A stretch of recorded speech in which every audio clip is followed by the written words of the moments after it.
Buongiorno a tutti e bentornati a Liberamente, variazioni e scorribande qui su Radio Libertà.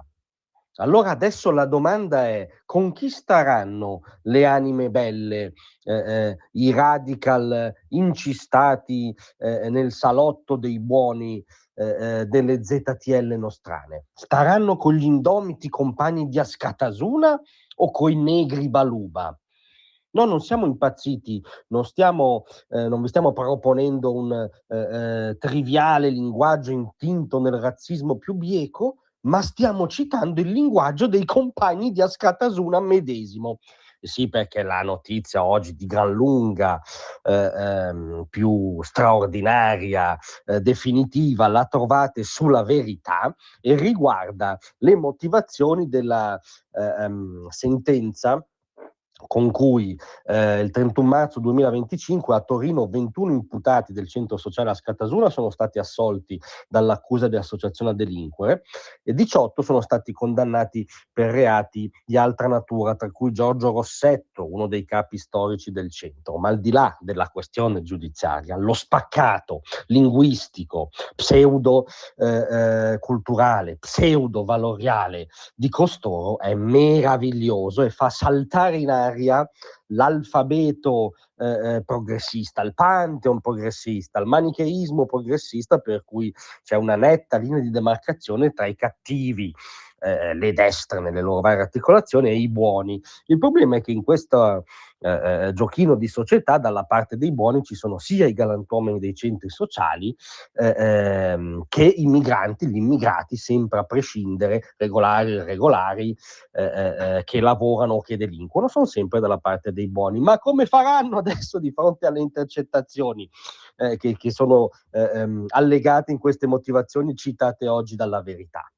La storia più clamorosa è quella di una famiglia di stranieri che era ospitata nello spazio Neruda, che pagava una quota pro capite, che davano evidentemente problemi, lui spacciava.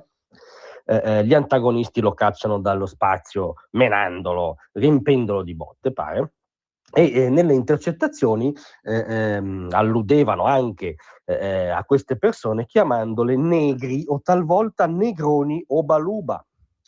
In una conversazione intercettata, due dei capetti antagonisti, i fratelli Raviola, ragionano, si pongono un problema pedagogico sull'educazione di un bambino straniero e nella fattispecie evocano l'ipotesi di prendere un bel negretto sano, già fatto e finito, già svezzato, rullo di tamburi, da allevare come un bianco. Una cosa che probabilmente non direbbe neanche un suprematista bianco ultramaga dell'Alabama. Un negretto già fatto e finito da allevare come un bianco.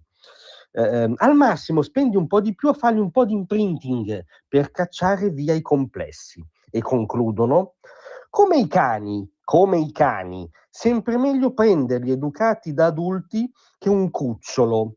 Che Dio, che poi c'è una, come dire, un accompagnamento animale blasfemo, dovresti spaccarlo. Ancora no, scusate, ma è una cosa veramente fa saltare e mostra il confine tra la finzione del racconto buonista e la realtà.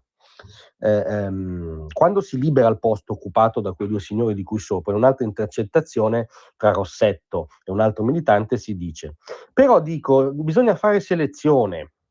Ci vuole un minimo di preparazione per ospitare della gente. Se non hanno un minimo anche di preparazione, non sai chi è Malcolm X, almeno sapere chi cazzo è Malcolm X, è questo il problema, non se spazi o meno, se delinqui o meno.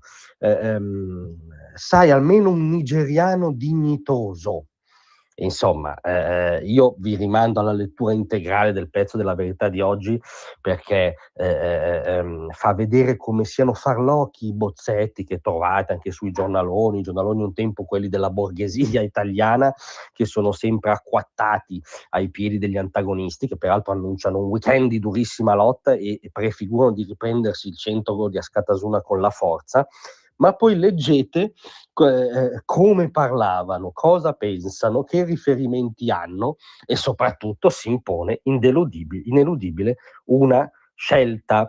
Cari intello-editorialisti, influencer e fronte buonista unificato, con chi state ora? Coi compagni di Askatasuna o coi negri negroni Baluba, Askatasuna Dixit? Quel che è certo è che la vostra narrazione è ormai completamente ubriaca. Grazie a tutti.